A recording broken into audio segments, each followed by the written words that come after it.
কয়েক লক্ষ হাজার বছরের যে ভারতীয় সংস্কৃতি, তাতে বিশ্বাস আর ভক্তি একটা মূল স্তম্ভ। তো এই বিশ্বাস আর ভক্তির একটা ছোট্ট গল্প আজকে বলি। একবার পম্পা সরোবরে রাম আর লক্ষ্মণ স্নান করতে নামছেন।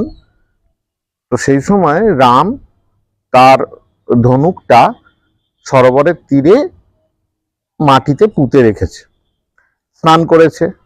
উঠে দেখছে যে ধনুকের যে প্রান্তটা মাটিতে পোতা ছিল সেটা রক্তে ভিজে গেছে।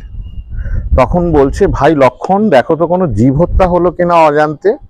তো দেখছে হ্যাঁ, একটা কোলা ব্যাঙ প্রায় মরণাপন্ন।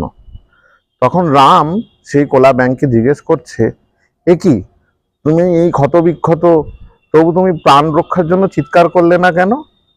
তখন বলছে, প্রভু, যখন আমাকে সাপে ধরে তখন তো আমি চিৎকার করি, রাম বাঁচাও, রাম বাঁচাও এই বলে। কিন্তু যখন রাম নিজে মারছে, আমি কার কাছে প্রার্থনা করব? তাই আমি চুপ করেছিলাম।